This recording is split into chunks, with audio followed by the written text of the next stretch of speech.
Greetings. This is Andre Barnes, and I'm doing a analysis of bedtime stories.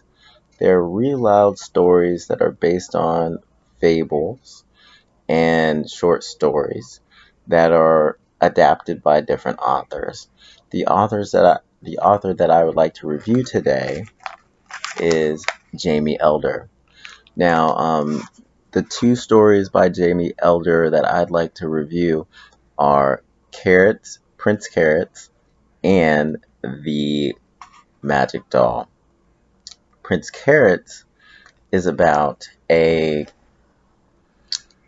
prince who is very smart but very seemingly ugly.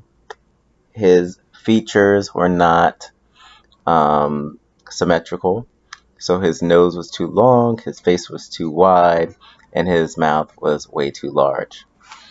And he ends up falling in love with a princess who is not very smart. Very beautiful, but not very smart. So both of their parents went to a magician named Mercury. Mercury told the mother of both children, Prince Carrots and Princess Pia, that there was nothing they could do to change them, but they could provide them with a gift that they could give another person that they loved the most their gift of beauty or their gift of intelligence. So, of course, we find later on that Princess Pia and Prince Carrot end up falling in love.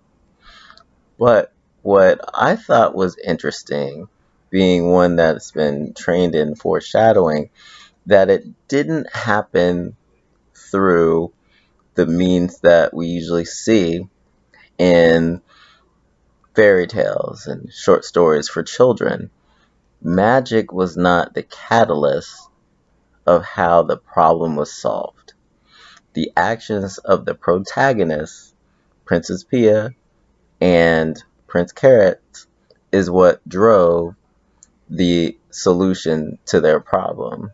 It was when they took the time to be nice to one another that they made each other feel comfortable and in turn brought out the best in each other.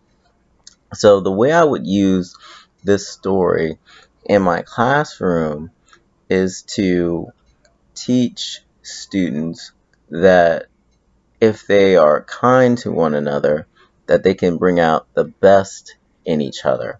They shouldn't judge a person by the outside look or outside actions that they have, because sometimes you really can't see what's on the inside of a person.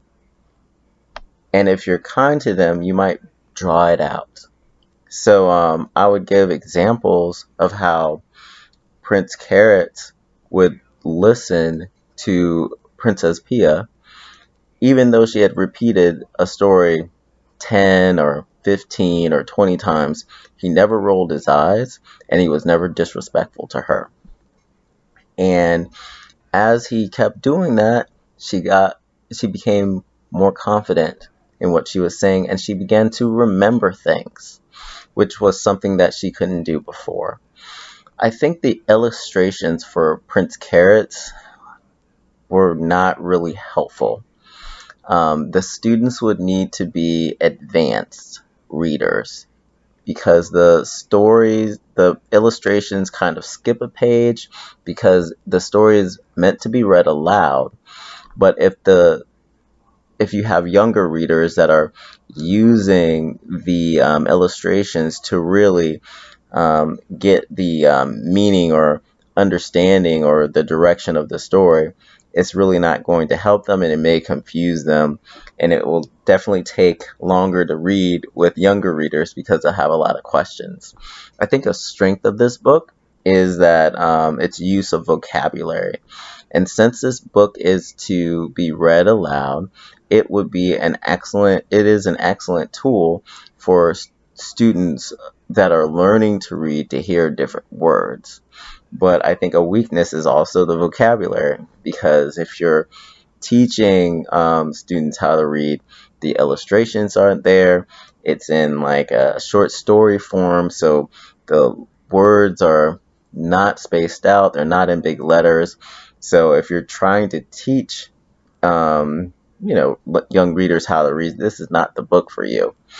um, another another strength is, again, I really like the fact that magic was not the catalyst, it was the actions of the characters. I really think that this book can be an effective teaching tool if it's used properly. I think that this book is for grades second grade, third grade, and it should be really geared toward advanced readers. Thank you so much. I hope you enjoyed this review of Prince Carrots. Bye.